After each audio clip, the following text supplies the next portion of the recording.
یہ کائنات ایسے نہیں چل رہی، اس کا نظام بغیر مقصد کے نہیں چل رہا۔ اس کائنات اور اس کی مخلوقات کا ایک رب ہے، ان سب چیزوں کا ایک پیدا کرنے والا ہے۔ اسی نے اس سارے نظام کو چلایا ہے، کیونکہ خود بخود یہ چیزیں کبھی بھی نہیں ہو سکتی۔ اس ترتیب سے جس سے ہو رہی ہیں، جس ترتیب سے یہ کائنات کا نظام چل رہا ہے، یہ بغیر خالق کے ممکن نہیں ہے۔ اس کائنات کا ایک مالک ہے، وہ اللہ ہے۔ اللہ تعالیٰ نے ہر چیز کو اپنی قدرت سے پیدا کیا، اپنی حکمت سے ہر چیز کا نظام چلایا۔ میں اسی کی حمد کرتا ہوں، کیونکہ وہ لائق حمد ہے۔ اس کی حمد بیان کرنے والی زبانیں چاہے جتنی بھی ہو جائے، اس کی حمد کا حق ادا نہیں کر سکتی۔ ہمیں اپنا تعلق اللہ سے پیدا کرنا چاہیے، ہمیں اسی سے لو لگانا چاہیے، ہمیں اسی سے دوستی کرنی چاہیے جو اس کائنات کا مالک ہے۔ وہ بڑا رحمان ہے، ہمیں اسی سے دوستی کرنا چاہیے۔ جب ہم تنہائیوں میں موجود ہوں اور مایوسیاں ہم پہ چھا جائیں، تو ہمیں اللہ سے باتیں کرنی چاہیے۔ اللہ سے دوستی کا طریقہ اللہ سے کلام کرنا ہے۔ ہم اس کی کتاب قرآن مجید کو پڑھ کر، اس پہ عمل کر کے اللہ تعالیٰ کے قریب ہو سکتے ہیں۔ جب ہم تنہائی میں ہوں تو ہمیں چاہیے کہ ہم دعا کے ذریعے اس کی رضا حاصل کریں، اس سے قربت اختیار کریں۔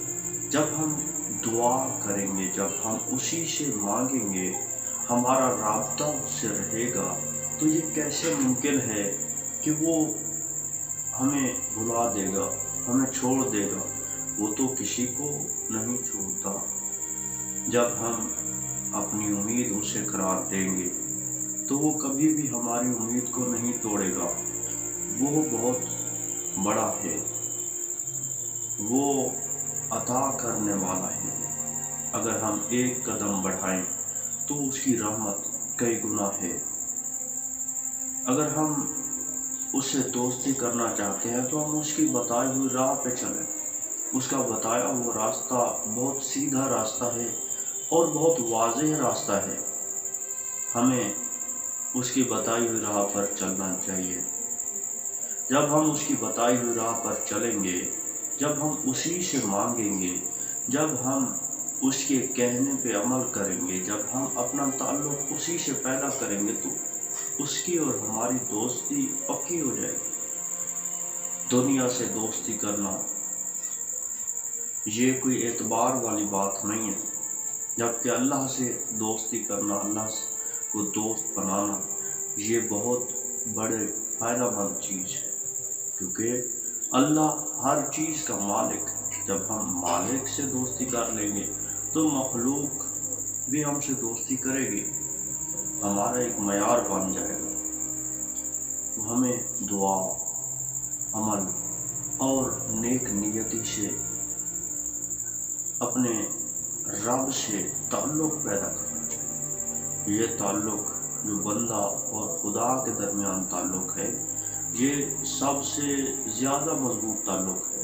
اگر یہ تعلق ہم مضبوط بنانا چاہتے تو ہم اس سے کلام کریں، اس سے مانگیں، اس سے امید لگائیں، اس سے سوال کریں۔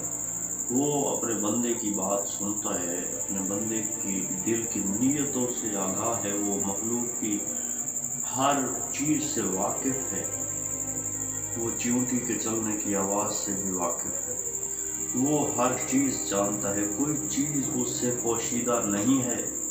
وہ کائنات کا مالک ہے۔ ہمیں اس کی طرف بڑھنا ہوگا۔ جب ہم اس کی طرف آئیں گے تو وہ ہماری مدد کرے گا، وہ ہمیں عطا کرے گا۔